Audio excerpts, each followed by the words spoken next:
As a nation, we've become obsessed with what we eat and how we look. Getting our 5 a day, working on our 6-packs and guzzling down our multivitamins. But before you embark on the latest fad diet, stock up on the healthy option ready meals or invest in designer dumbbells, you need to know the facts.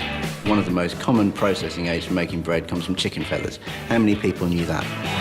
Over the next 2 hours, we'll be revealing the shocking truth that many diet and fitness regimes should carry a government health warning. Puts the heart under a huge amount of strain. It messes up your fluid levels. One of the side effects of that is uncontrolled anal oil seepage. Yes, some of the very things you'd think would make you feel better and live longer could actually send you scurrying to accident and emergency. Those New Year resolutions to join a gym and get healthy might not be such a great idea after all. Just eat nothing and you'll be fine. You'll be dead, but you'll be fine.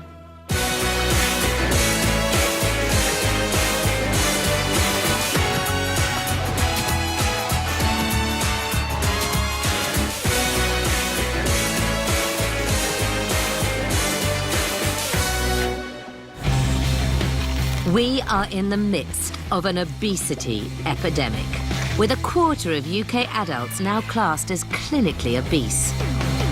So it's little wonder that the diet and fitness industry is worth a gobsmacking £6 billion every year. Tonight, we uncover 50 shocking facts that reveal that not all of it is money well spent. Kicking off our countdown, something to get your teeth into. Now here's a shocker.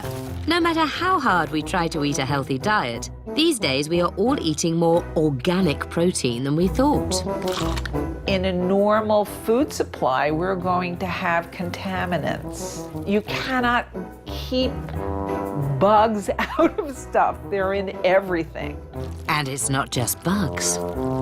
Factories that produce foods on a huge scale are probably going to have rodents running around however hard they try to keep them out. And rodents have hairs and they're probably going to end up in the food. Ugh. And if you're wondering just how many wriggly bits could be ending up on your dinner plate, here's some terrifying stats to chew over. Peanut butter, 145 bugs per jar, or 5 or more rodent hairs. Tomato juice, 10 fly eggs per glass, or 5 fly eggs and 1 maggot. For me personally, I don't have a problem with bugs in my food. Like if I open a lettuce and there's a slug in there, for me that's a good sign because it shows that it's an organic lettuce. It shows that it's naturally grown. Yeah, it might be natural, but given that we're eating an estimated pound of these blighters every year, is it doing us any harm? When you eat something, your food goes into your stomach and you produce a very, very powerful acid called hydrochloric acid, which is designed to kill off bugs, kill off things that are going to be bad for us. It sounds horrendous to know that you might have rat hairs in your food, but it's probably not going to kill you.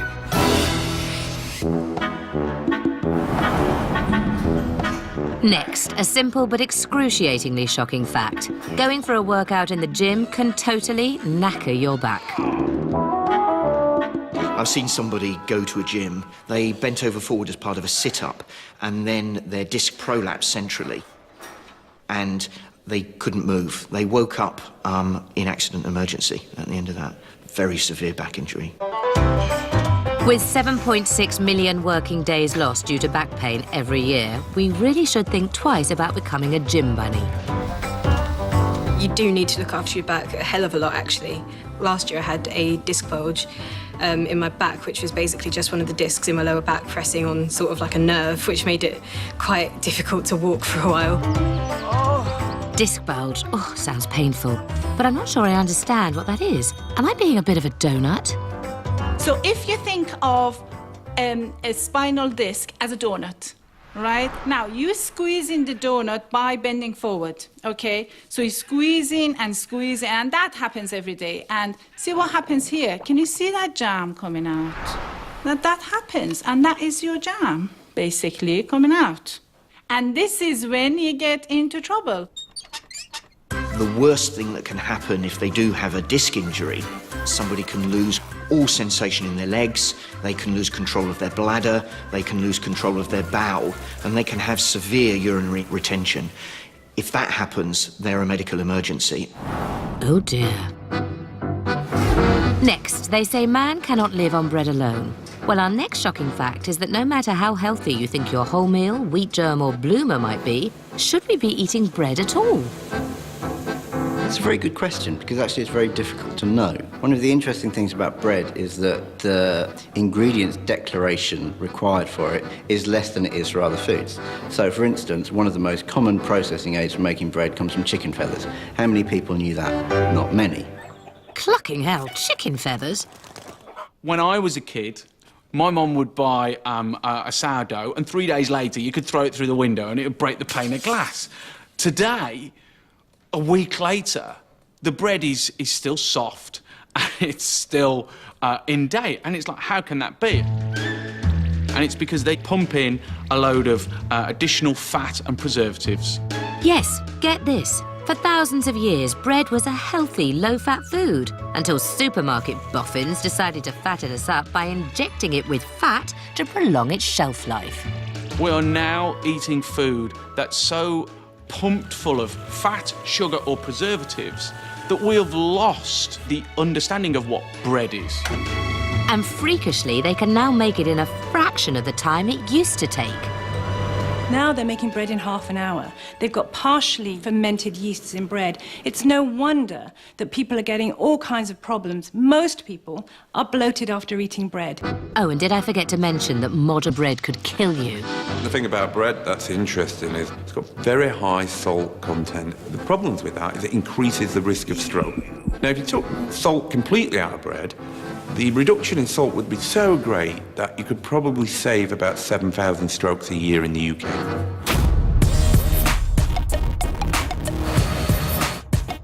We think of it as a shiny, happy place, full of people positively glowing with health. But be warned, the gym can be a house of horrors. People sweating on the machines, on the running machines, on the bikes. And while sprays and paper towels are provided to wipe down the machines, not everybody does. Yes, germs can thrive in the warm and sweaty atmosphere of the fitness centre. Bacteria and fungus found in changing rooms, showers and on gym equipment can give you everything from athlete's foot and verrucas to colds, stomach upsets and streptococcal infections. You could even pick up a nice strain of superbug MRSA, which causes boils, joint infections and even pneumonia. Lovely. If you're in the gym, you take 2 towels. One for the apparatus, because the one on the apparatus has all the scum and germs from everybody else and everything else. And then your one for your brow will just have your brow on it. So when you're getting on that spin bike, you don't use your own towel and then you're like that. And worse yet, you could end up carrying these into your home in that bubbling cauldron of nastiness, otherwise known as your gym bag. Have to wash your gym bag. By the time I get out my gym clothes, especially when I'm training in the mornings, I get so sweaty, I change my clothes. By the time I get home and open my gym bag, I'm kind of like, oh God. So, wipe down the machines, don't share towels, clean your bits, and for goodness sake, wash your gym bag as well as your kit, or who knows what you might catch. And number 46, have a banana. But not too many mind, because the shocking fact lurking inside the fruit everyone eats as a healthy snack is that it could turn you radioactive. Now for the science lesson. Bananas contain extremely large amounts of potassium-40, a radioactive substance that makes our nanas positively nuclear. 1 or 2 bananas is fine, aiding your digestion and metabolism. But wolf down more than 12 and you could end up with hyperkalemia, the terrifying symptoms of which are nausea, irregular heartbeat and cardiac arrest. So when you're counting out your 5 a day, try not to go bananas.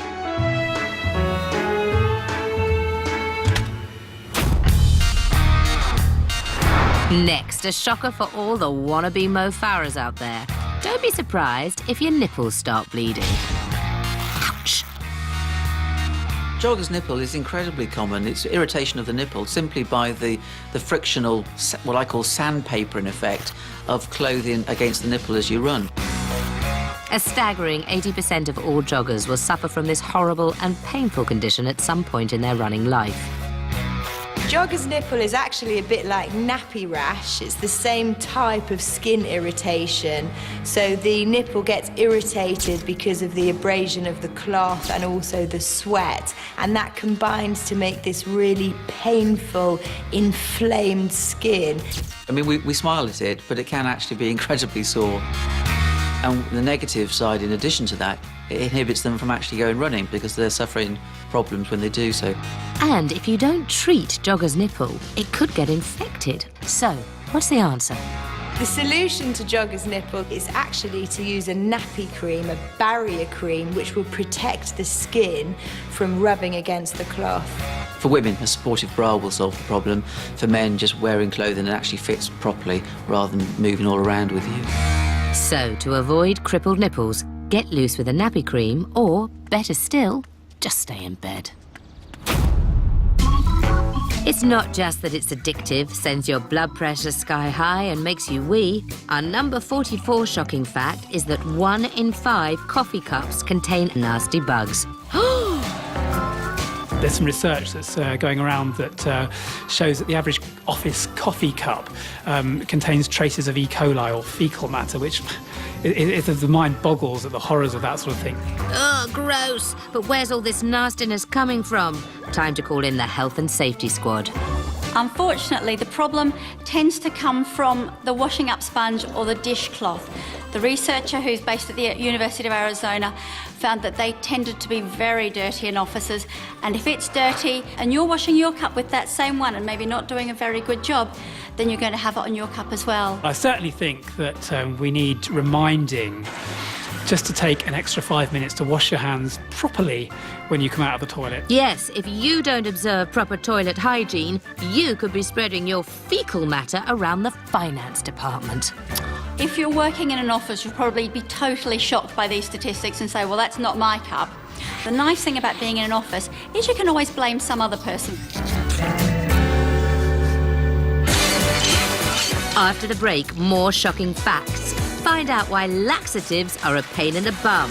You can even increase your chances of things like colon cancer. Why skipping breakfast can make you fat. You're going to be unable to resist the sugariest, sweetest, most carb-laden foods. And the dangers of weight training.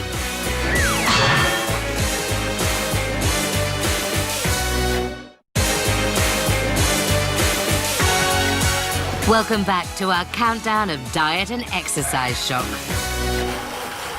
At number 43, water, water everywhere. The UK bottled water market is worth a jaw-dropping £1.5 billion a year. And supermarket giants Asda and Tesco happily tap into this market. In fact, their own brand bottled water is a bargain at just 17p for 2 litres. But guess what? It's just a filtered version of what comes out of your tap, except 2,500% more expensive. It seems insane to me that Asda and Tesco can do that thing where they're basically bottling tapped water and then selling it. I think that's just, that's like the Damien Hirst of supermarkets. Both Asda and Tesco insist that their smart price and everyday value still water is not the same as household tap water because it's been through a filtering process. But they do admit it comes from the same main supply. Why would you buy tap water? Why not just buy a water bottle and take it everywhere with you? It's kind of bizarre. Well, bizarre if we actually realised it was tarted up tap water, which, by the way, doesn't need tarting up in the first place. It's perfectly safe to drink just as it is. I think we slightly have ourselves to blame for swallowing this, no pun intended.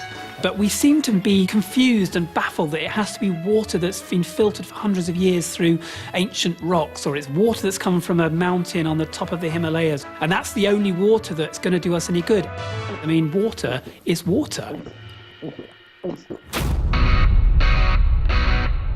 Now, here's some great news for all the lazy couch potatoes out there. Forget working out for hours each week. All you need to do is 3 minutes. Yes, shockingly, according to new research, you can get fit in just 3 minutes a week thanks to a brand new regime known as high-intensity interval training, or HIIT for short. A typical HIIT training program might be 3 times 30 seconds of high-intensity sprinting on a bicycle, followed by a rest of 1 or 2 minutes and that's the end of your training, and you simply repeat that 3 times a week. Hang on.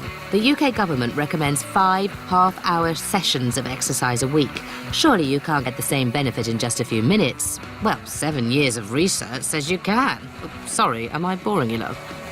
Anywhere between 3 and 10 minutes of HIIT-related training will improve your insulin sensitivity, improve your fitness to the same degree, or in some cases better than the current 150 minutes of jogging or walking a week.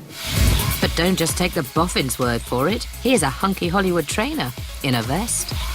High-intensity interval training is the best way to get results.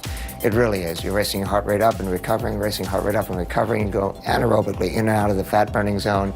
You're pushing your body to limits because it's short spurts. I've seen it work. People's bodies change. So there you have it. 3 minutes is all you need. About the time it takes to eat a bowl of popcorn. Next, there's nothing like a good rub down after a hard workout to relax those aching muscles. But don't be seduced by a bunch of joss sticks and some whale music, because the person with your spine in their hands might just break it.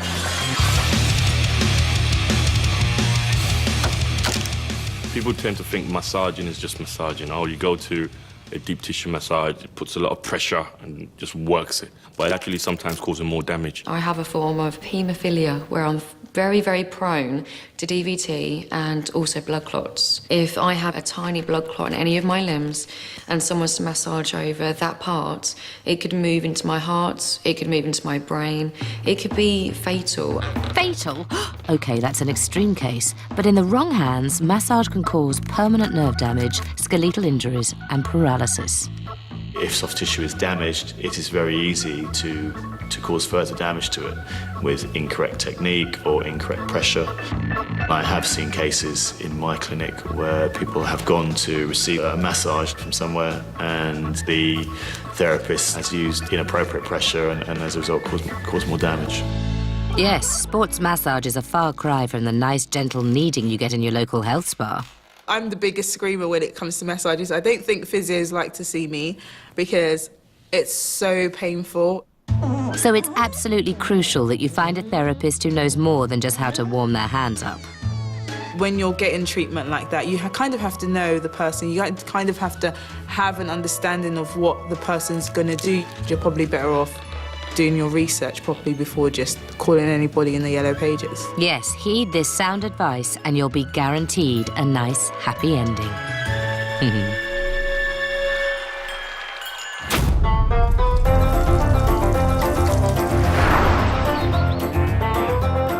Spot the difference. A pot of brilliant white paint and a carton of nice, fresh, healthy skim milk.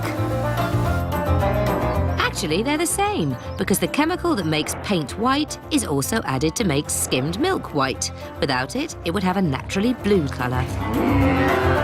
And it's not just your milk. Titanium dioxide is found in any number of other things we stick in our gobs, such as toothpaste, sweets, cottage cheese, and even the coating on paracetamol pills. Ooh, it gives me a headache just thinking about it.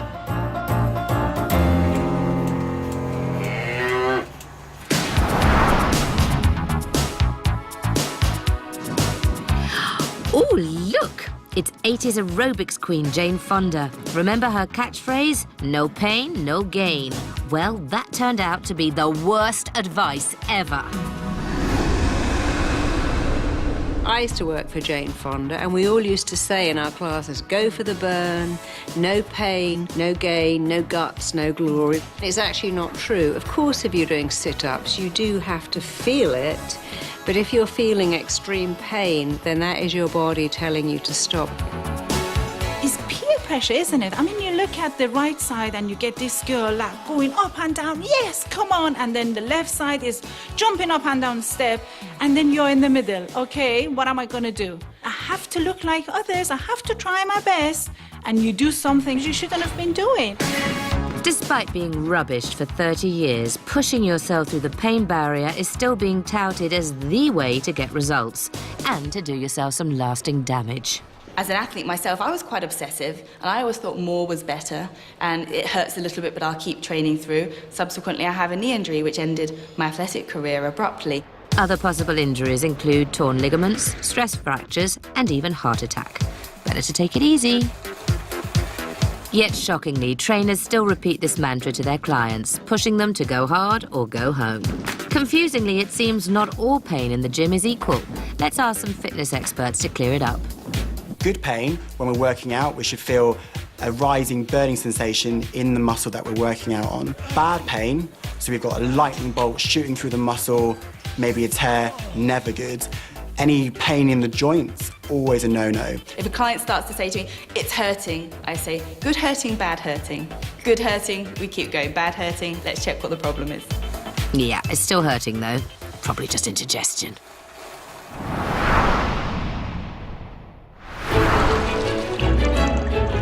Now, here's a shocking fact at number 38. Every day, a whopping 34% of us Brits skip breakfast.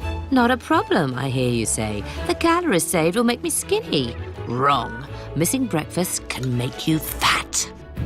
I think a classic thing for people who are trying to diet is to think, well, I'll just skip breakfast. Totally the wrong thing to do. No one that I know as a sports professional would ever skip breakfast. You need to have fuel in your body to go and live the day. It's so important to have breakfast for a number of reasons. The first one is that it sort of kicks off your digestive system, it kicks off your body. It's kind of like going, right, I'm here, let's get on with it, wake up. And so your digestive system kicks in and it's burning calories early doors.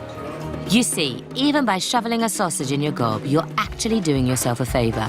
And an even better news for bacon butty lovers. It's scientific fact that we've actually evolved to love a big breakfast. If you don't eat in the morning, by the time you get to sort of 11:30, not only are you starving because your stomach sends a message to your brain and goes, hello, I'm starving. Your blood sugar is going to drop to a critical point. Your brain starts to panic because your brain needs lots of glucose, and you're going to be unable to resist the sugariest, sweetest, most carb-laden foods. They're the ones that are going to feel so satisfying because you put them in, you get that instant hit. So that's why you get to 3 o'clock and you think, oh, I'll have 3 Mars bars because you're chasing the sugar rush. He really knows me. So, is it time to finally stop worrying and learn to love the morning fry-up? Nothing wrong with a fry-up. Having a fry-up now and again, absolutely not a problem at all. Body will love it. Body will be very happy. Next, the shortcut to skinny, that's a right pain in the bum. Yes, these over-the-counter bowel boosters are handy if you're a bit backed up. But as a weight loss strategy, they stink, quite literally. There is this misconception that they speed up the transit of food through your body, and that just isn't the case.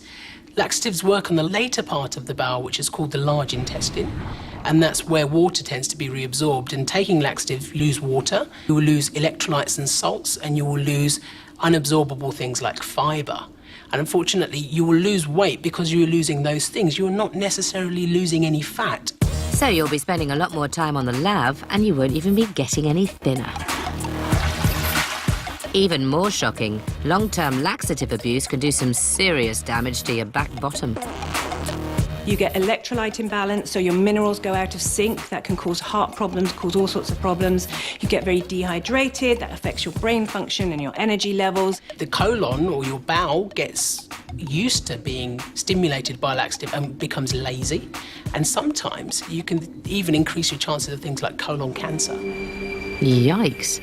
Talking of bottoms, what about colonic irrigation, where enema enthusiasts have 60 litres of water sloshed up their back passages in order to lose weight and banish bloating? Does it actually work, or is it just a load of old crap? It's sold as a detoxification, but there is no value in that type of detox. And actually, getting rid of those friendly bacteria in your gut is a really bad idea. I don't think your bowels were designed to have 60 litres of water flushed through them, and we know that there are risks associated with it. So you can perforate your bowel. It also alters the absorption of certain minerals in the bowel, and that can mean that you have less things like potassium in the blood, and that can cause problems as well. The human body is designed to rid itself of toxins and waste. You don't need to go and have a pipe stuck up your bum to do it for you.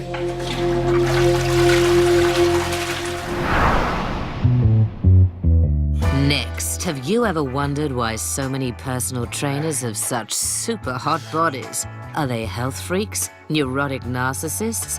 Well, shockingly, the person urging you to push harder and faster might also be earning a living in the world of adult entertainment. One of the least known facts about the gym industry is just how many of its workforce cross over into other areas. Personal training is great, but unfortunately it doesn't pay as great as what I thought it did. So I started looking at other areas of work to get into. For better money, I got into stripping.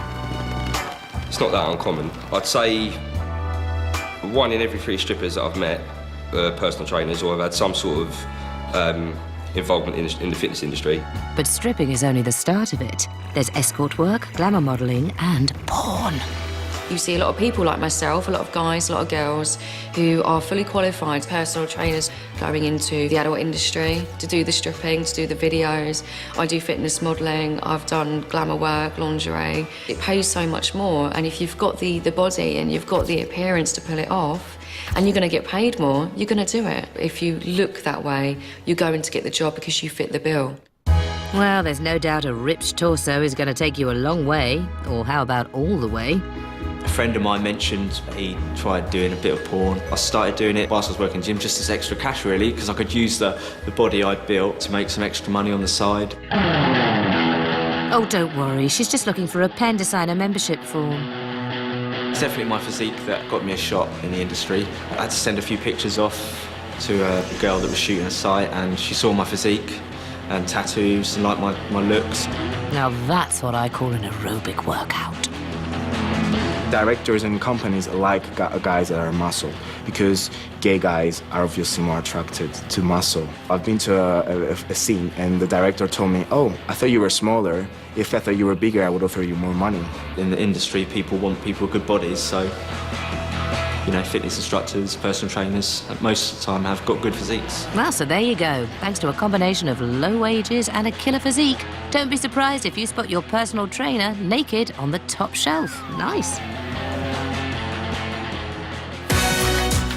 Join us after the break to discover why our fruit and veg is not as nutritious as it used to be. It's all about money. It's all about profit. The dangers of overstraining. The womb slips from its position either into the vagina or it can protrude outside. And why you might pick up more than weights at the gym. It's a hotbed for sexual chemistry.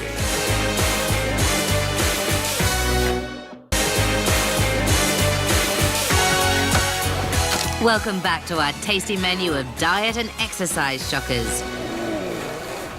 At number 35, some serial offenders. This morning, you probably think you had a nice bowl of healthy cereal for your brekkie, or a delicious cereal bar filled with nutty goodness. Well, shockingly, what you actually had was a big spadeful of the white stuff. I think these healthy cereals and healthy cereal bars, you need to see what they're made of. They're massively high in sugar, and the first 3 ingredients is sugar in one form or another. So it'll say sugar, corn syrup, high fructose corn syrup. Sugar, sugar and sugar, that's just what my body needs. Okay, so it's loaded with sugar, but it's low in fat, right? Just because they say low fat doesn't mean it's actually good for you, because sugar is actually the problem with the cereals, not the fats. But what about cereal bars? They sound healthy. A lot of them are sold as being low fat.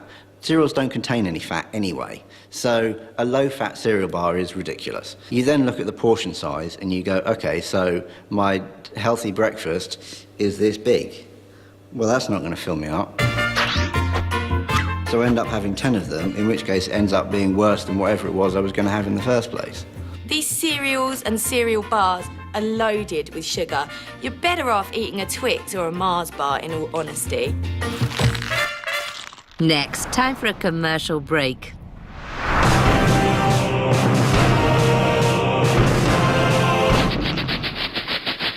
You need a medicated ointment that works as hard as you do. Wear it proudly. Blue Star ointment stops itching fast. 100% satisfaction guaranteed. Wow, stop right there. Jock what? Jock itch. Our next shocking fact is that too much exercise can lead to this.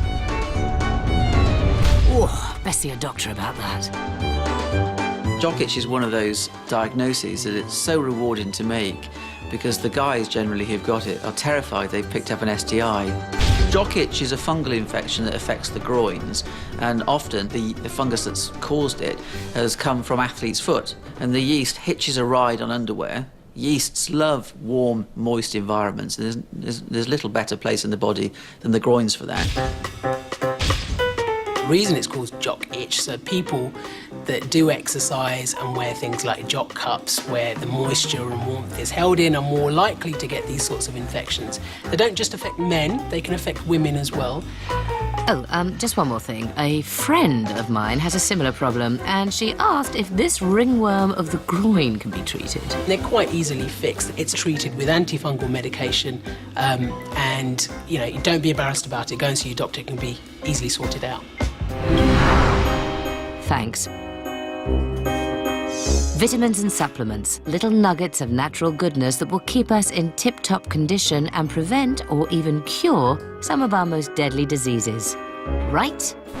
Wrong. There are lots of vitamins and mineral supplements that you can go out to health shops and buy, and people assume that because they're vitamins, they must be good for you. Unfortunately, just because you can buy them over the counter doesn't necessarily mean they're safe or healthy. Yes, we scoff them by the bucket load, but shockingly, research shows that some of these so-called wonder drugs may be doing us more harm than good. There are some vitamins that you take that can become toxic if you consume them at high enough levels. Something like vitamin A is stored in the fat of your body, so you can actually overdose on vitamin A supplementation. And if you thought that swallowing vitamin C tablets can help shift your stinking cold, think again.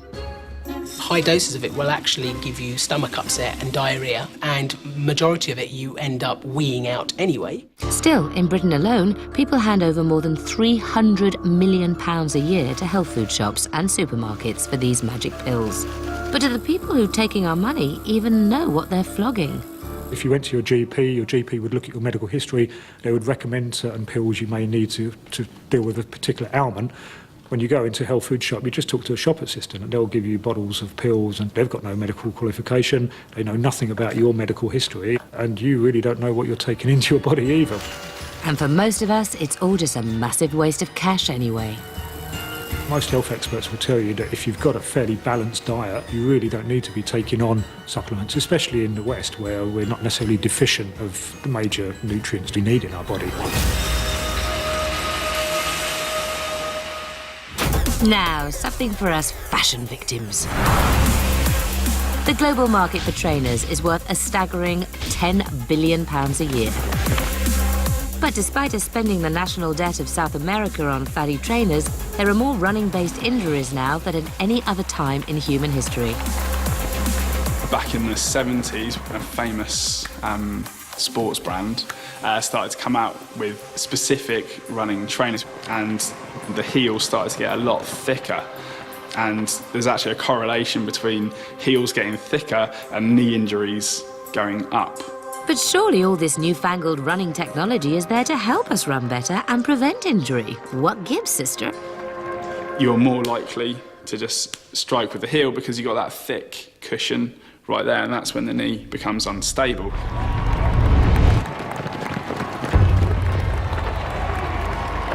In evolutionary terms, we are made to run on the balls of our feet.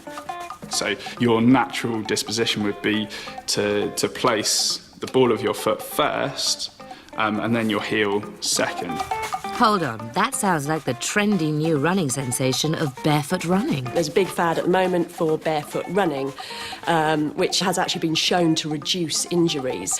When you're barefoot running, you land on the middle of your foot, and the actual arch of your foot flattens and absorbs naturally the impact. I mean, that's how we were running for thousands and thousands of years before the invention of the cushioned shoe.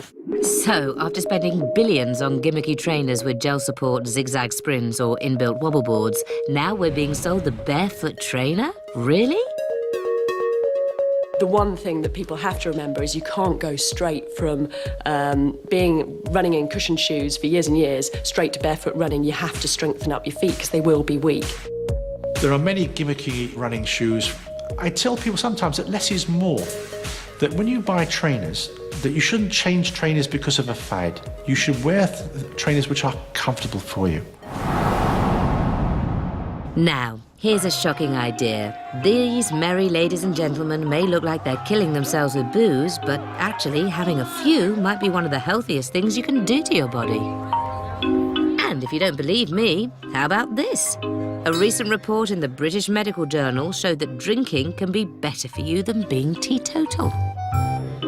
We all enjoy a drink, and actually there is evidence that drinking is certainly not harmful for you. In fact, it may even be slightly beneficial. It may alter the levels of healthy, good fat in the bloodstream, what we call HDL, and that combats the risk of heart disease. Yes, researchers in Canada found a shocking 25% of reduction in heart disease in moderate drinkers compared with those who had never had a tipple. They also discovered that moderate drinking reduced all form of cardiovascular disease again by 25%. Cheers! It's also, of course, relaxing, and it helps us enjoy a lot of social interaction, which is really healthy for our mental health. But bingers, beware. This is not a green light to get completely plastered. My alcohol message would always be everything in moderation. If you're coming to the doctor and when she's asking you how much do you drink, if you're automatically halving that number before you tell her, then you know you've got a problem. So remember that next time you're vomiting up the Jaeger bombs outside Wetherspoon. It's not always medicinal. And number 30, a really big shock. Bigorexia. A shocking new body image disorder that can seriously damage muscle-obsessed men. There was this one guy, he used to come into the gym. He was huge. He was like, I can't even put my arms out as wide as he was. And I think he was actually stuck in this position because his arms were bigger than my thighs. I was kind of like, do you not look at yourself in the mirror and just think, like, it's enough now? It's this idea that I'm not big enough, I'm not muscly enough. You know, they're seeing pictures in magazines of big, strong men and they want to look the same. It's when you spend so much time in the gym and you actually feel guilty when you're not in the gym. You let your friends and family relationships suffer and you prioritise your diet and muscles first. There is a failure in the individual to perceive that's what they look like. So they are literally looking in a mirror, and instead of seeing a really chunky person who can't actually do some of the things with their arms any longer because they're so big, they're still seeing a sort of weedy individual that needs more exercise. You see a guy in the gym and he's going like that and you're thinking, touch your shoulder. And they're going like this. You know, they can lift loads of weight. But a simple exercise like touching the shoulder is impossible. But the fact that they can't touch their shoulder and they're still carrying on, this is a serious problem. And with more pressure on men than ever before to have a super buff body, bigorexia is on the increase. I do have clients come to me who want to look bigger than they are. They want that muscular body. I think men in general now are bombarded with images from film and TV and magazines of what the ideal body is. It's muscular, it's ripped, and it's deemed as masculine, and that's what men are supposed to look like. If you're a girl, you generally want to be a size 0 nowadays. If you're a guy, you want to be buff. But come on, guys, there's buff and then there's Michelin Man. It's just not nice.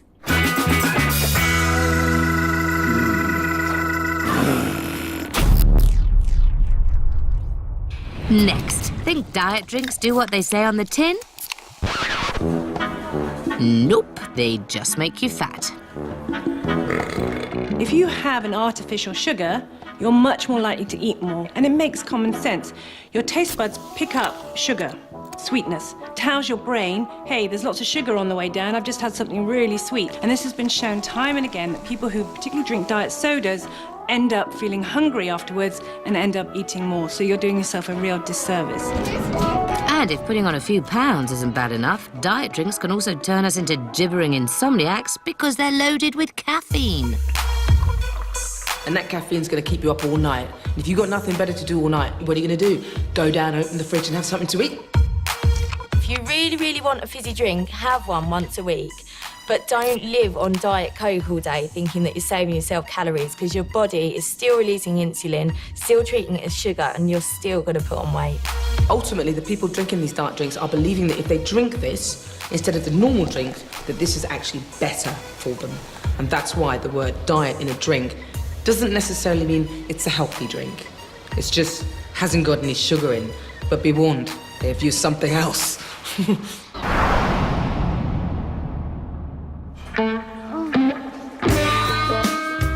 Now, If after what you've seen so far, you're beginning to wonder why all these dangerous things keep happening in the gym, here's a shocking fact that explains it all. Basically, gyms are nothing to do with health and everything to do with sex. Gyms have become the ultimate pickup joint these days. No one wants to admit it, no one wants to talk about it, but everyone does it. The gym is a place that's packed with testosterone and sweat and spandex. Men wear tiny vests, pumping out their biceps. Women in lycra catsuits, beads of sweat dripping down their cleavage, grunting and groaning, sex faces, squatting lunges, sexy positions. It's a hotbed for sexual chemistry. So why wait to go to the bar in the evening when you can test it out on the fitty on the Swiss ball? In the gym, you see the vests and the shorts, you see the legs, you see the abs and the biceps and everything. So, yeah, I think they're very popular as meeting places. I've met a lot of guys that go to gyms just to pull women. You know, they're not really that bothered about training. Gyms being a pick-up joint, I definitely agree. I'm guilty of it myself as well, you know. I've always tried to pick up girls in the gym. You'd be stupid not to. Sadly, not all the ladies are as keen as him. And if there's one thing worse than fending off the Romeo on the rowing machine, it's doing it whilst looking like a sack of spuds in spandex. Tell me about it. You're wearing lycra so every lump and bump is showing. You're not wearing makeup, you're feeling sweaty. I mean, it's just horrendous. But it's not all bad news for you lycra Lotharios. Doctors agree there's nothing better than a thrusting workout to improve our sex drive. And you never know who you might meet by that pile of sweaty jockstraps. I met my partner in the car park, actually, at Fitness First, which was quite random, but no, it's worked out for the best. I met many friends myself from the gym, and also shags as well. Oh, I see. After the break, even more shocking facts. Why we don't need sports drinks. It's more or less sugar and water. What's in our bagged salads. The level of chlorine is horrific. And how exercise might have some embarrassing consequences. I often teach classes where someone will really let off one.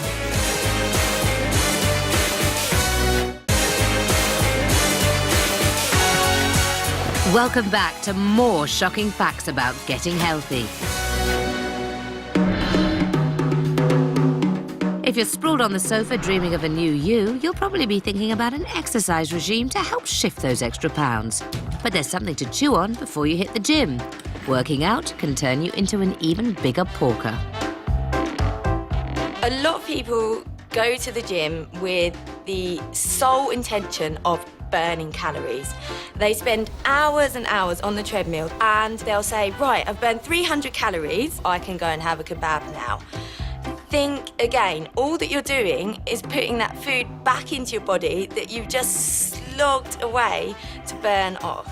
Yes, down this dirty Donna and you'll have to dance non-stop for 100 minutes to burn it. That pasta you're shoving down your gob, that'll cost you 80 minutes of laps in your local pool. And it takes 60 minutes of gymnastics to burn off just one Mars bar. But surely after all that pumping and jumping, you deserve a little treat, no?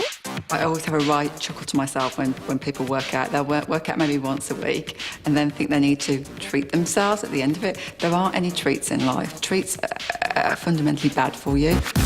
What, not even a cheeky mochaccino latte in the obligatory gym cafe? You finish your workout, you might be with friends, and there's a coffee shop in the gym itself that's got these milky beverages. It's a social thing, we've worked out, let's enjoy ourselves. But that enjoyment can come at the cost of all the hard work you've just literally put in. So what's the answer? Is it safer to stay on the sofa? You need to go to the gym, you need to have something healthy, ideally some form of protein and a little bit of natural sugars. And then you just need to have your next meal 3 hours later, and so on and so forth. Little and often, every 3 hours is what I always say to all my clients. Yeah, so that's a no then. Our next shocking fact is just plain embarrassing. If you're about to run a long distance, you are highly likely to follow through. Yeah, it's jogger's trots. Jogger's trots is a really common phenomenon, actually. I've even had people come into my doctor's surgery saying to me they get diarrhea when they're running and they're embarrassed about it and they're really worried something is wrong. The most public example was Paula Radcliffe in the 2005 London Marathon, where poor Paula, who was heading for #1 place, she had to stop by the roadside and relieve herself. There was a lot of speculation that she just went for a wee, but she has come out, she said it was #2, she's blamed a dodgy stomach. Despite her mishap, Paula went on to win the race. But why do runners get the runs? We don't know exactly what causes it, so a couple of theories. One is that as we're running, all the blood goes to our muscles, and actually the blood supply to our bowel is reduced, and that could be causing a problem with absorption. The other suggestion is simply that it's mechanical. All that jogging up and down actually affects the bowels, and that's what causes the diarrhea. Physiologically, it makes sense when you're exercising and the adrenaline is pumping, your bowels do start to work, and that's what happens. And actually, I recommend exercise and running for people who are constipated because it does get your bowels moving. So, if you're planning a long jog, get the right kit. No, not the trainers. You'll need waterproof pants and plenty of loo roll, obviously.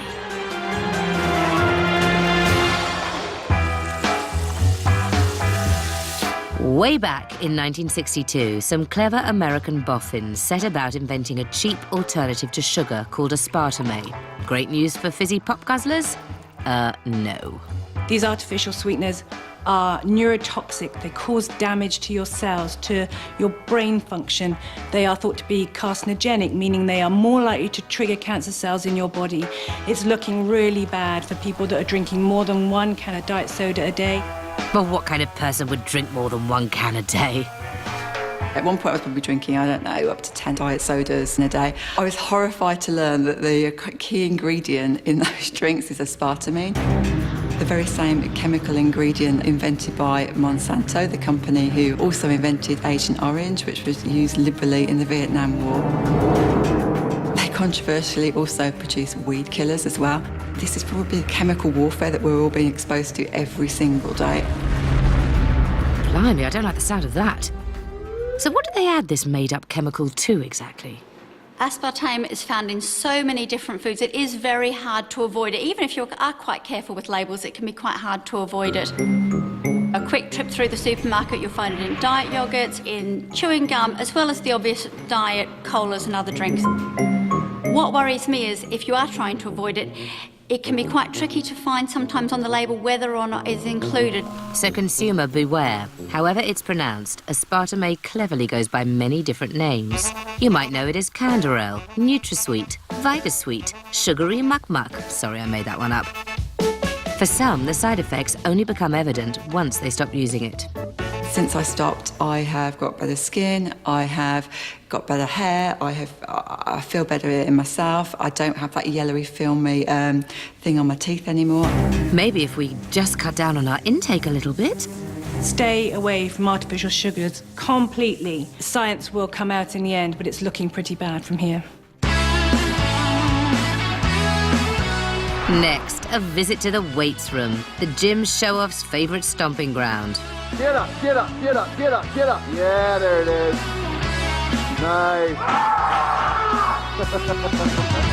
Yes, when it comes to heavy lifting, careful, you don't end up in casualty. Male bravado is something you often can see in the gym. Put 2 guys side by side on benches. It's likely one of them will pick up weights heavier than they normally would because they don't want to look weak. You'd actually be surprised how stupid some people are. I've been in leisure centres where I've seen guys who have smaller arms than me kind of go up to like 50-kilo dumbbells and start trying to curl them, and it's just like, no, you need to get a grip. Ouch.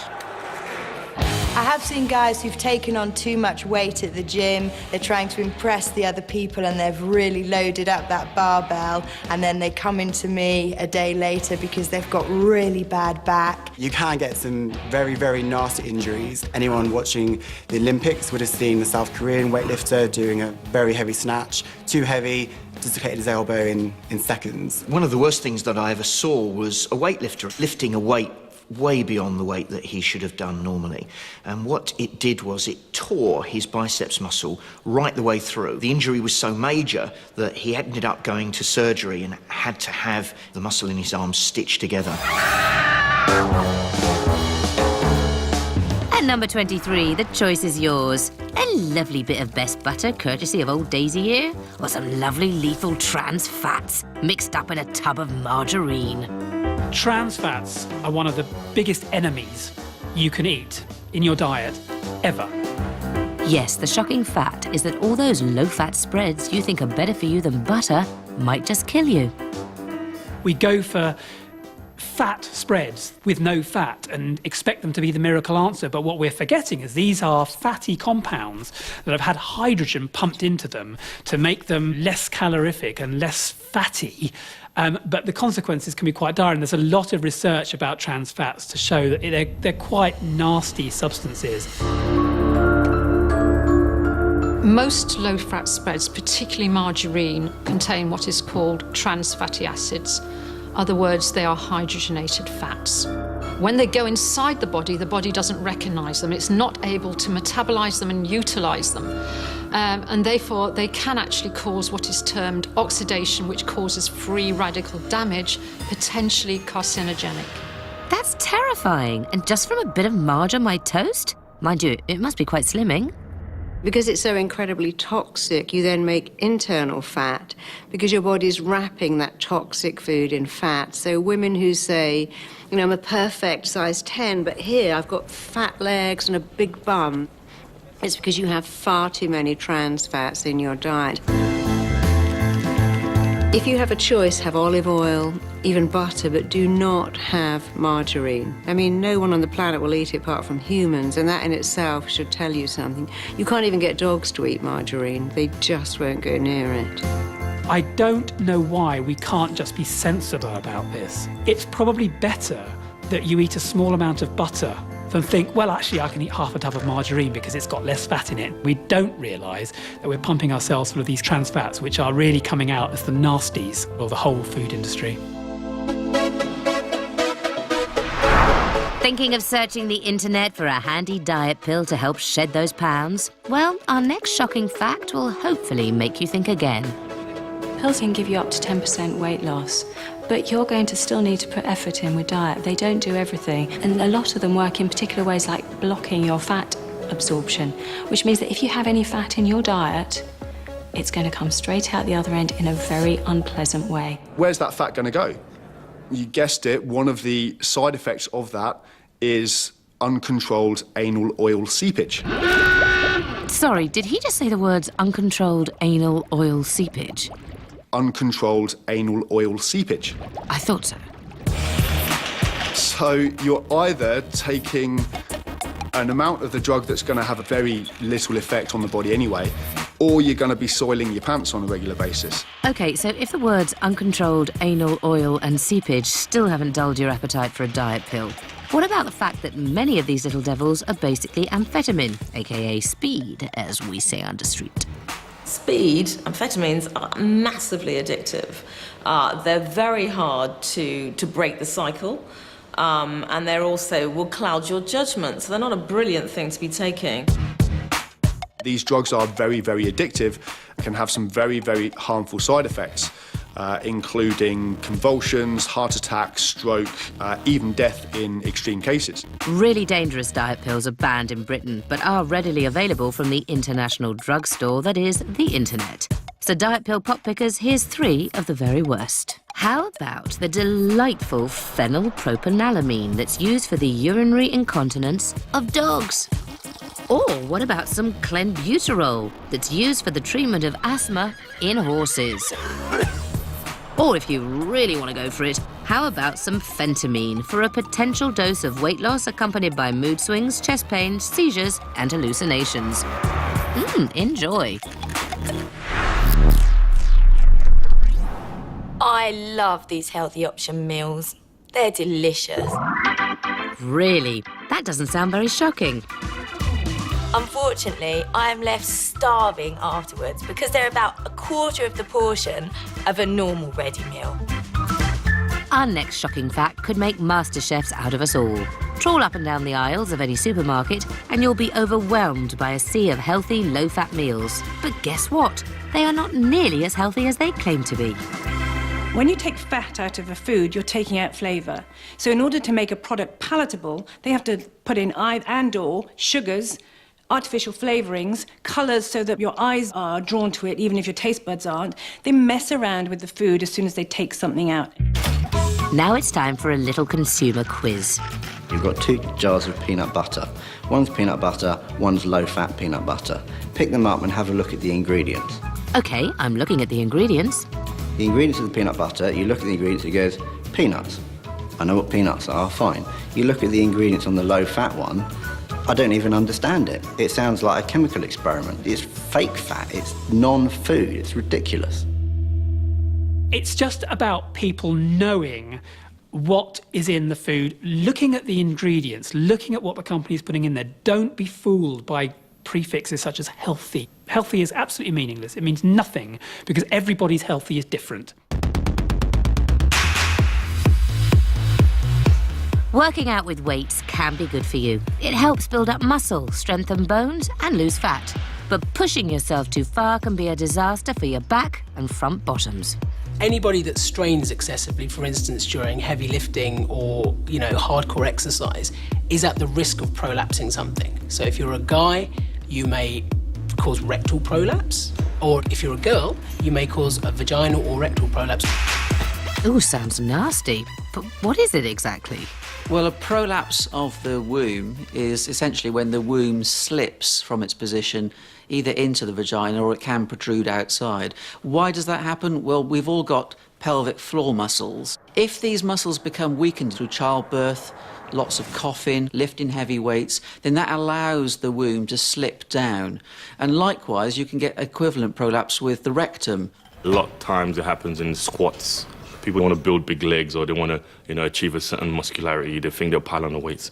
And these are the problems that prolapse happens when a lot of straining goes into things. It happens a lot, and people need to realize that these are part of the dangers in the gym that you need to realize. You need to know what you're doing before you go in. Just look what happened to this poor fellow, a champion weightlifter with a textbook example of what can happen to your colon when you lift too much and strain too hard. The picture's too disturbing to show in all its glory, but take it from me, you really don't want this to happen to your leotard.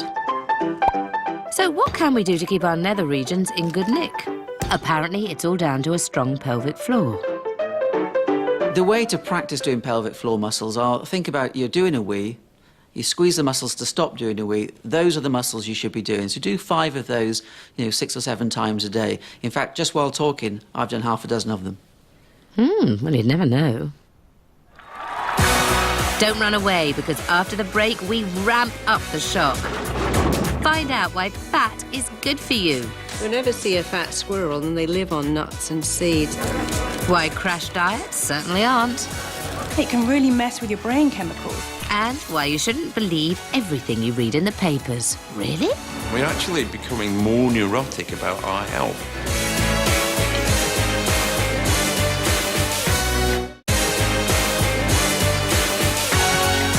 Welcome back to more shocking revelations about diet and exercise. At number 19, a fact about fat. Fat, let's talk about fat. People don't understand about diets. Fat is so good for human beings. Really? That's great news for us salad dodgers. Fat is good for you. In fact, for a healthy, balanced diet, fat should take up a massive 33% of our daily intake. But let's get a doctor's take on this before I start on my chicken and mushroom pie. Fat in the body is very important for absorbing certain vitamins. So vitamins A, E, D and K are all absorbed using fat. So we need fat for those vitamins. In fact, fat is indispensable to our entire nervous system. Fat forms a part of what's called the myelin sheath. That's like the insulating material around our nerves, and that helps us to conduct electrical activity much more quickly and have a very responsive nervous system. So fat's incredibly important, and some fats we know actually help prevent strokes and heart disease. So omega-3 fats, for example, that are present in a lot of oily fish are really healthy for our heart. So, does it matter what kind of fat I eat? The bad fat we talk about is saturated fat, so that's the fat that clogs up our arteries, as opposed to the good fats people take, like olive oil, which actually is good for your body and can help to redress the balance of cholesterol in your body. You'll never see a fat squirrel, and they live on nuts and seeds, so fat is good. You should eat lots of fat. I was on a diet for 20 years, and I ate loads of fat, and I've never been thinner. The human body is a remarkable machine, and honing it to perfection by working out is a complex interaction of biology, physics, and physiology. But what is shocking is that we entrust body management to people who often don't know any better than we do. One of the problems with personal training is that there isn't an overall governing body. There are people out there who are, for want of a better word, charlatans, and there are some trainers out there who are dangerous. But not only are there thousands of non-registered personal trainers freely roaming the gyms of Britain, unless you ask, you'll never know. Anybody on the street could call themselves a personal trainer. You know, you could call yourself a personal trainer, you know. When I was a personal trainer, no one had any qualifications, and we were teaching people a lot of stuff that was actually, frankly, wrong. So chances are the he-man or she-man taking your work out is undertrained and underregulated, putting you through a scientifically dubious program and swindling you out of your monthly membership fee. Tut tut. If somebody is telling you that you need to come into the gym 5-6 times a week, work very, very hard with them and train exactly as they're saying, then yes, as far as I'm concerned, that's unrealistic, it's dangerous, and they're just trying to make money out of you. At number 17, a shocking and disgusting fact, wrapped up in a nice scientific-sounding word. Biosolids. Ever wondered what happened to your number 2s when you pull the chain? Well, after several intensive filtration processes, they're turned into agricultural fertilizers, and we basically end up eating them.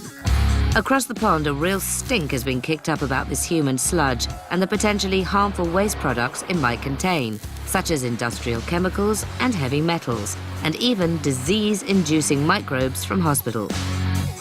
It's something to treat and to handle with caution. There's all kinds of potential chemical, potential microbiological threats that really need to be taken into account.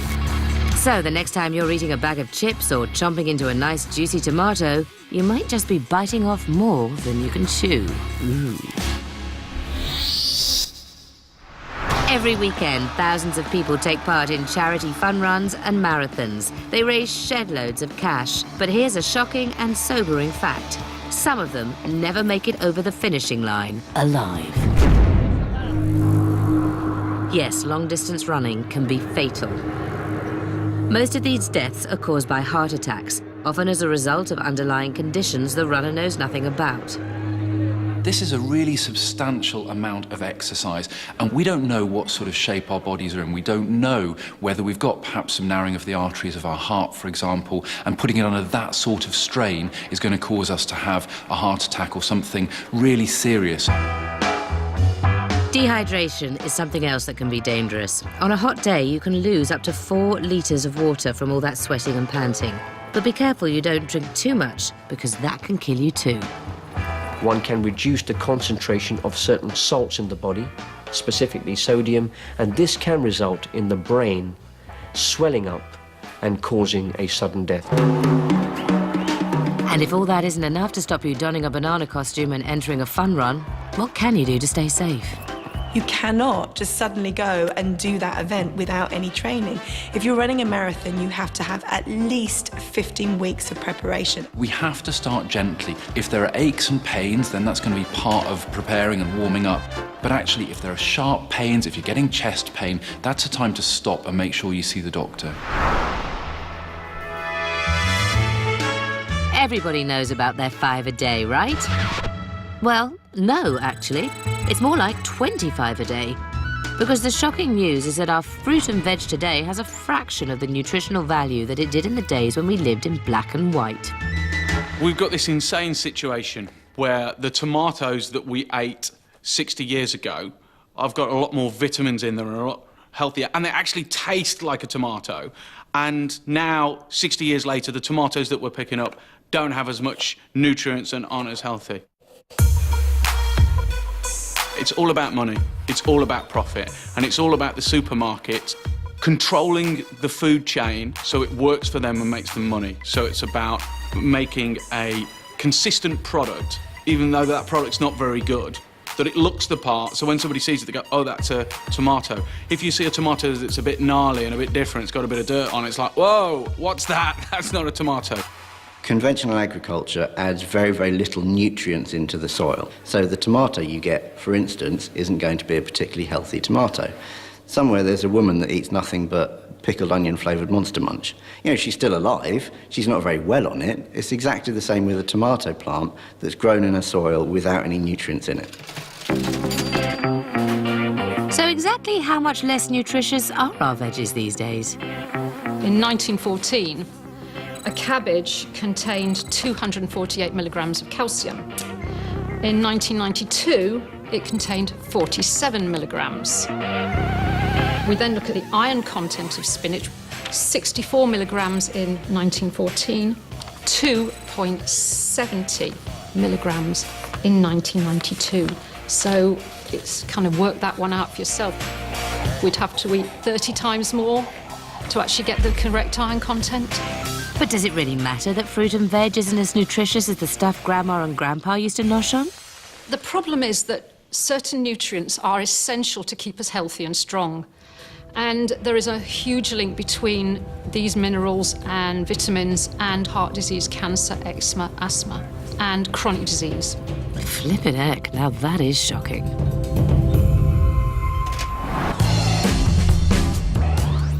Ladies, beware. You may believe that strenuous workouts are the holy grail to getting a fit body. But our shocking fact at number 14 is that exercising could wreak havoc down below. Anyone that either exercises excessively or restricts their diet severely, they can have problems with their periods, and these problems can last a long time and cause infertility problems later. I was 17 and I was training 6 days a week, twice a day, and my period stopped. And I went to the doctor and they looked into this and my body fat had gone very low. So I was put on the contraceptive pill to get my estrogen levels back up again. So it's something that's very prevalent among women that become quite obsessed in the gym. It's bad enough that your overworked body could give up on being fertile. But if you are lucky enough to get pregnant, then don't expect to stay a size 0. It's just not healthy. Probably say I do have a bit of pregorexia. I'm too scared to get pregnant because of the idea of how my body's going to change. I personally am trying for a baby at the moment, but I know to the 100 grams how many kilos I weigh. I weigh myself several times a week. I know exactly how much weight one is supposed to put on during pregnancy. When they try and keep as slim as they were before with just a small bump, this goes directly through to the fetus, and so the fetus may suffer a number of problems, including being underweight, being born premature, or possibly miscarried altogether. Yes, attempting to lose weight while you're pregnant can seriously damage your baby's health. You know they're probably still starving themselves and they're pregnant, and I just think, you have an eating disorder, don't pass it on to your baby. You know, cut the kid some slack. Let it have some nutrition, for crying out loud. You can kill yourself on your own time after you give birth. I avoid anything that gives the impression that there's a fix. It seems these days you can slap any elite athlete on something and have some fancy marketing copy and be able to make an absolute mint. Yes, our next shocking fact is that so-called sports drinks are little more than a clever marketing ploy to sell us a load of sexily packaged sugary water. There tends to be an awful lot of sugar, actually. There is a trace of salt, because there's not enough salt for what you really need, because it would taste terrible, actually. So it's more or less sugar and water. Filled with artificial colours, they're often bright blue. I get very concerned at this whole market of sports drinks because it's the word sports that somebody has latched onto and thought, people see sports, they're going to think this is going to make me better at my running or give you more energy. People forget that your body is very good at doing what it was designed to do. But with a global market worth nearly £16 billion a year, surely there's more to it than that. You know, kind of sciencey type stuff, electrolytes, that kind of thing, huh? There's a massive media campaign around sports and energy drinks as being this quick fix for hydration and energy when you do exercise. Unfortunately, the evidence for that just isn't there. Well, there is evidence, but the quality of the evidence is pretty poor. And if you're using them to think you're going to get much better performance, well, actually, you're probably likely not to, unless you're going beyond about 2 hours of exercise. For the average person in the street who does exercise up to 90 minutes, I wouldn't bother. Just take some water. Join us after the break as the shocks continue. Discover why it could be impossible to get fab abs. Some people are just not meant to have a six-pack. Why hot yoga might seriously damage your health. I landed up in hospital with bacterial meningitis. And how you can starve yourself to a longer life. If you eat less, you're going to live longer.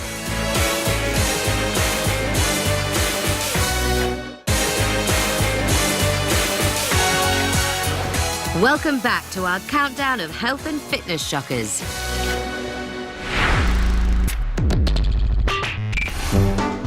At number 12, not one but 3 wonderfully shocking facts about why too much fruit and veg can be bad for you.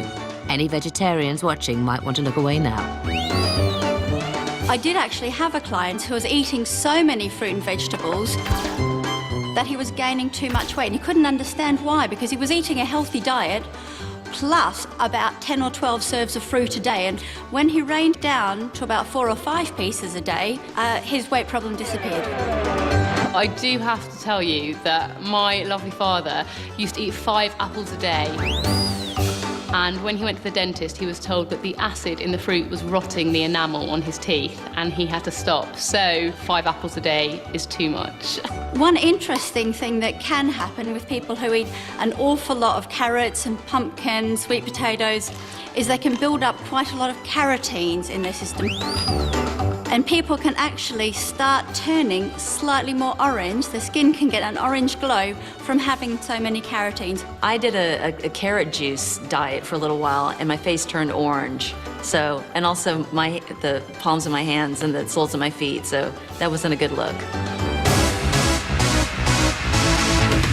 This might look like a room full of 80s ladies and 1 bearded man getting fit through aerobics, but to the staff of A&E, they are all potential inpatients because they're in serious danger of ripping their muscles in half. Muscle tears can be very, very painful. People turn up to an accident emergency with muscle tears. I've seen people where it's so painful they just can't get out of bed in the morning. And sometimes they can take a long time to get better, causing people to have a lot of time off work. Ironically, it's in the workplace that the problem often starts. The problem with most of us is that we have a lifestyle where we spend ourselves in poor postural positions where we're hunched over, you spend your life at a desk, sitting down. So if you suddenly then go and exercise and expect these muscles that have been shortened to suddenly be able to lengthen and to work in a different way, then you are potentially going to get injured. Muscles that aren't warmed up properly as someone exercises more and more and more and more and more, specifically during aerobics, can then just suddenly tear. Well, that's the problem. But what's the solution? What exactly can we do to avoid a whole world of pain?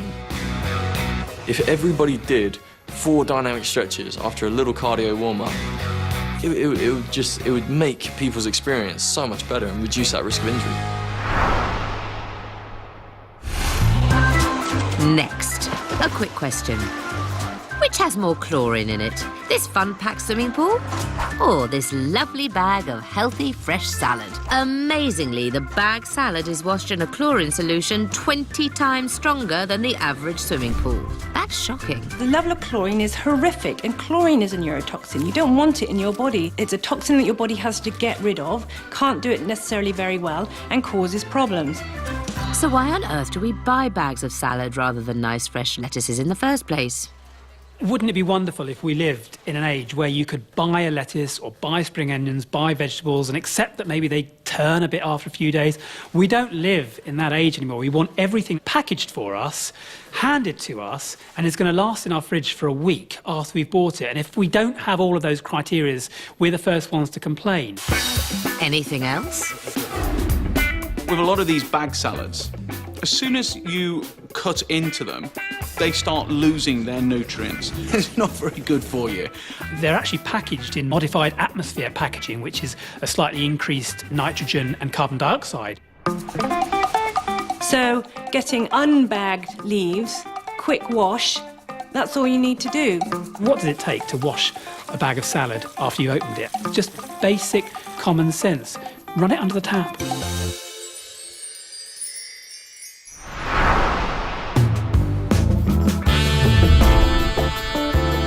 After the Olympics, I got loads of tweets about my abs. Even my brothers are like, Margaret, look at your abs, they're better than mine. I just want to be ripped. You hear that a lot as a personal trainer.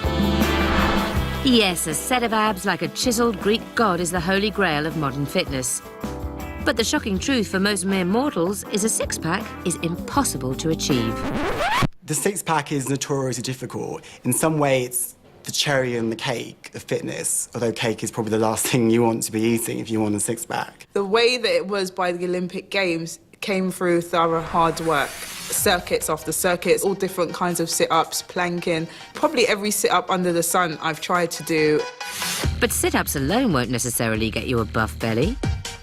People sit and eat a bag of crisps and then get down on the floor and do 1,000 crunches, and they think that that means that they burnt off the bag of crisps and they're going to develop this amazing six-pack. Well, actually, it doesn't work like that.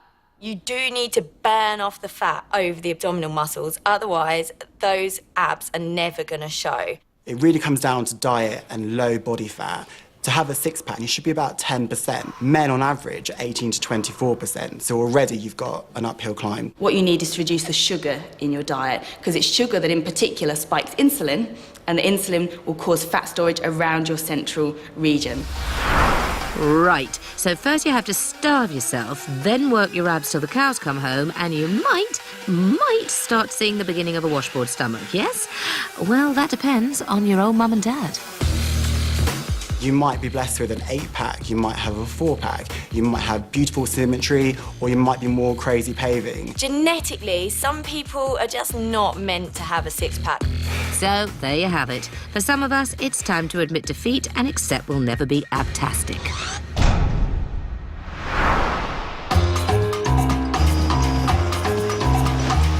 Welcome to Hollywood, the world capital of the crash diet, where eating a burger is considered a hate crime.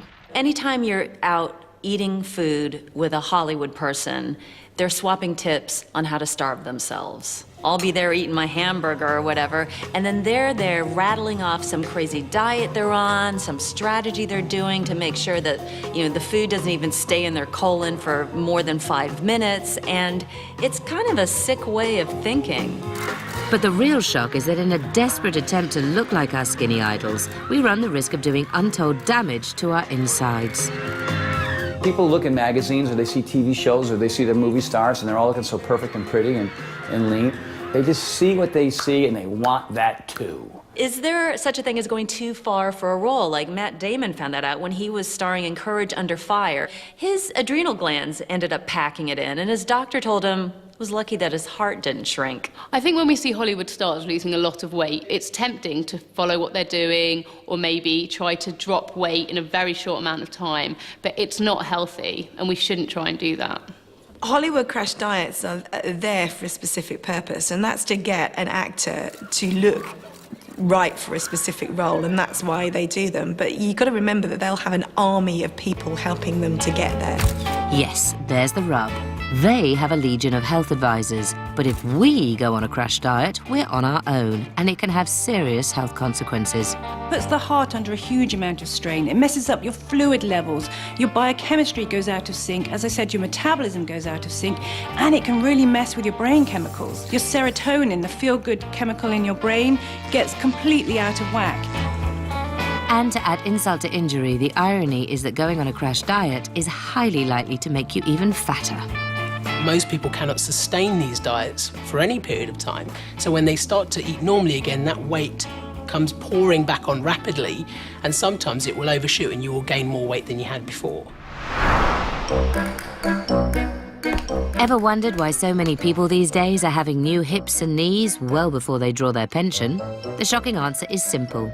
Running is totally ruining our joints. I think there's a big concern at the moment that we're getting old before our time because we're over-exercising at an onset of early arthritis. So often people don't appreciate how fragile the human body is. I think runners are the most guilty of this, that they think it's fine to just run. Some people will run and run and run. Sometimes you look at the joints in somebody's back or look at the joints in their knees and ankles, and they look like they're the joints of a 70 or 80-year-old. They've just been working them so hard that they've had 40 years of wear and tear in maybe 2 or 3 years. It does come with the downsides. It can injure any joint. You get a huge amount of pounding when you're running on these joints, and that increases the risk of damage, injury, and wear and tear. You've got that cartilage, you're not going to be able to replace it. It doesn't regenerate, therefore look after it and minimise the stress going through your body. It's not good for you to pound the pavement or pound the gym. You might be thinner, but you'll look a lot older, and you'll suffer a lot as you get older too.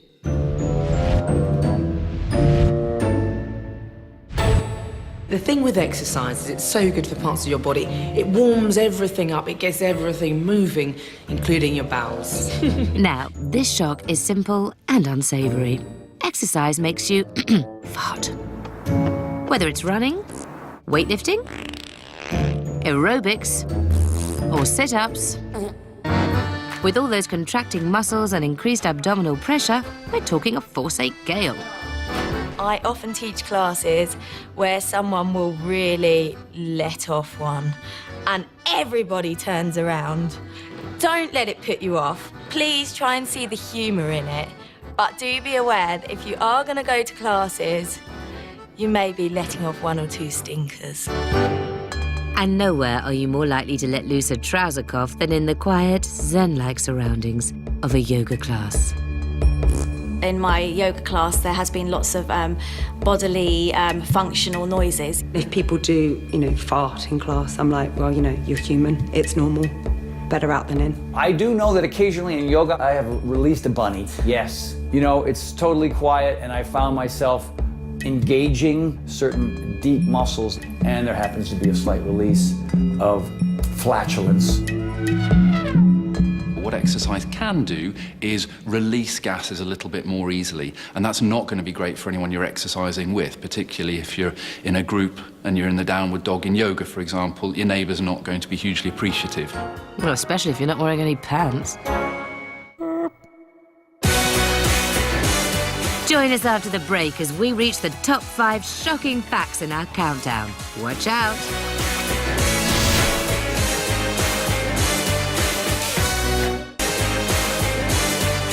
Welcome back to our countdown as we reveal our top 5 shocking facts. At number 5.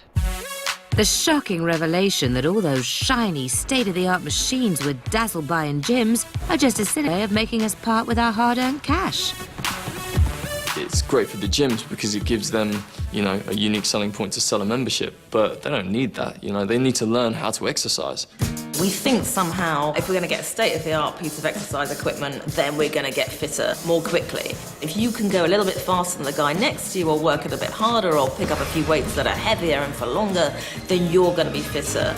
It looks very nice when you go on the gym tour and, the sales rep takes you round. When you see a little, flashing light that tells you how fast you should be moving on a machine, it looks really impressive. So they actually call it the wow tour. So you get the wow factor, and then, you part with your money. You use this equipment they're told they should use, but they're not necessarily using it safely. They're not necessarily using it effectively. And it's not just beginners suckered into buying pricey gym memberships who've got problems. Sometimes even fitness professionals suffer. There's one particular machine I won't name, but ultimately, you shake. You put my leg on it, it shook me, and I wasn't the same for 2 weeks. Despite the humiliation, we seem unable to live without our fancy machines, even when they're a load of hot air. Does anybody actually know what that thing does? The main foundation of an effective exercise program should be built around free weights and free weight movements. We've got everything we need with our body. And according to one experienced fitness guru, we should drop the dumbbells altogether and get back to basics. I've used the machines on clients. I know the kind of bodies that gyms produce. It's perfectly possible to exercise in the home with just a towel on the floor. It's a revelation to me that when Kate Moss said nothing tastes as good as skinny feels, she's actually onto something. If you eat less, not only are you going to be healthier, but you're going to live longer. Yes, at number 4, the most shocking diet ever, starving yourself to a longer life. Recent studies have shown that an extreme reduction in your calorie intake could actually help you to live to well over 100. Well, this is interesting because there is some hard science here. Now, there are a number of people who have been subsisting on a low-calorie diet for a long period of time, and we're talking generally below 1,000 calories a day, which is a lot less than we're generally recommended. And it has been shown that although they may, on the outside, not look any different, internally their bodies are not aging in the same way. And parallels have also been drawn between severe calorie restriction and how cavemen lived. You have to remember, we're all cavemen. A caveman couldn't possibly, at 11 o'clock at night, have a pizza and a hot chocolate. They were in bed at 7 o'clock in the winter, actually 5. They went to bed when it was dark, got up when it was light, and our body is still on that cycle. So they weren't up all hours watching telly and stuffing their faces full of pizza, but what's that got to do with living longer? Your pancreas makes digestive enzymes all day to digest food, but at night, the same enzymes repair your cells. So if you eat less, that means at 2 in the morning, your body will start to repair. So it's actually good to eat less. You don't want to overtax your digestion. So living like our cavemen chums could help us all live to 100. Simple. I think one of the attractions of starvation diets, I know this sounds sick, but it's that idea that, well, you know, at least you're not eating steak because that could be bad for you, or, you know, at least you're not eating too much cheese or too much dairy. Just eat nothing and you'll be fine. You'll be dead, but you'll be fine.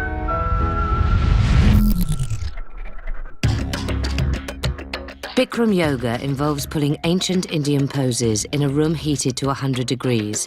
It may be a hot ticket, but our next shocking fact is that it could also seriously damage your health. Bikram yoga can be a bit of a hotbed for bacteria. There are lots of bugs, and subsequently I've had a lot of teenagers coming to me who have been doing hot yoga, and they've picked up glandular fever, mononucleosis. If you thought hot yoga was supposed to be good for you and make you super bendy, think again. Let's talk about all that sweat, shall we? I think a lot of people think of yoga as a really good way to lose weight. You probably have dropped a few pounds when you leave the studio. However, you've lost water. It's 40 degrees. You're just dripping from top to toe. So you're going to get dehydrated. You become shaky, you become tired. The truth is the constant heat, non-stop drip of shed body fluids, dirty mats and flying beads of sweat are a breeding ground for nasty bugs. And for some, the consequences are truly shocking. Well, I first went to do hot yoga about 6 years ago. A class of about 30 or 40 people came out, and the class that I was going in went immediately into this really hot room that had not been ventilated. Just thought, this is really unhygienic. I came away and I still felt a bit tired, sweated a heap. Sadly, the next day I landed up in hospital with bacterial meningitis and went into a coma for 6 days. Thank God for the NHS, because I wouldn't be alive today if it wasn't for them. So maybe think twice before you roll out that yoga mat.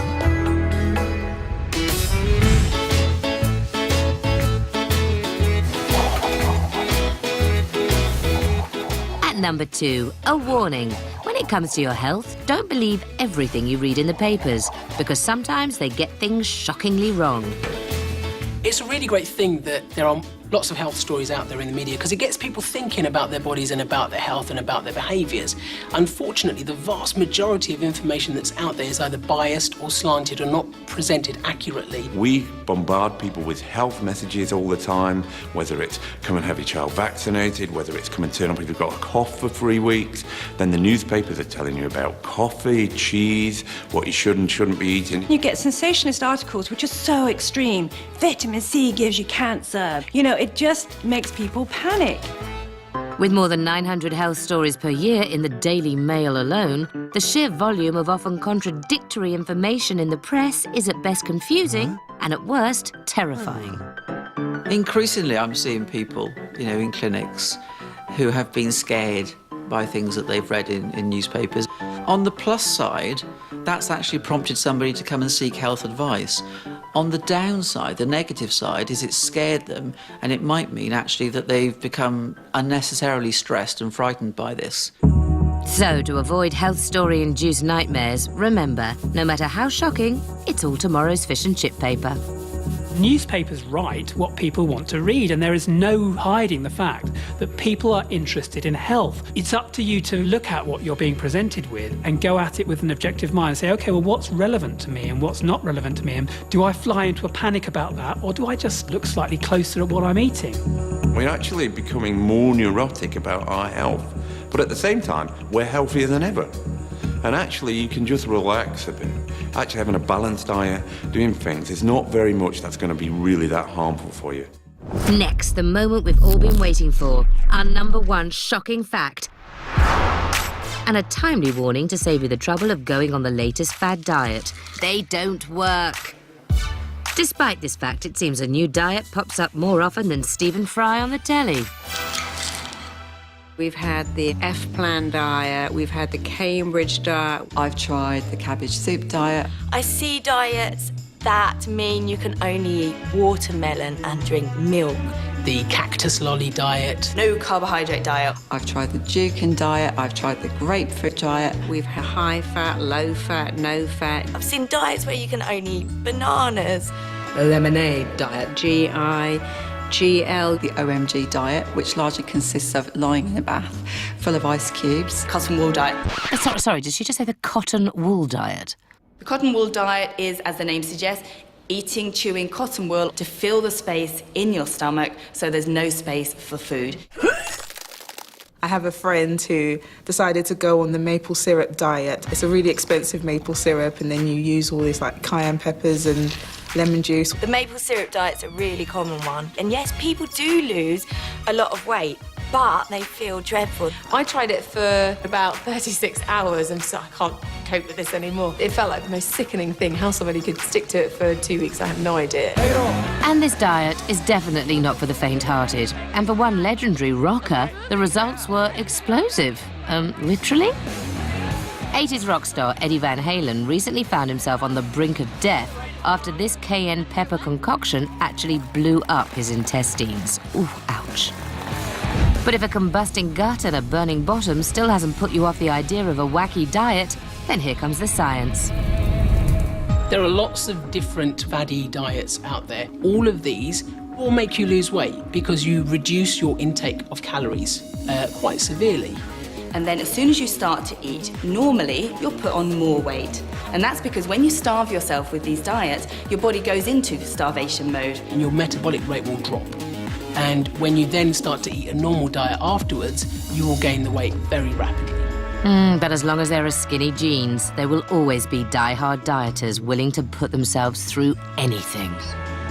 I've tried them all. And guess what? The weight still comes back on when I stop. So, there you have it, the 50 most terrifying truths about diet and exercise. But what have we learned? Well, too much exercise is turning us all into premature pensioners. Fatty diets are for fools. Booze can be good for you. And the gym is nothing more than a house of horrors.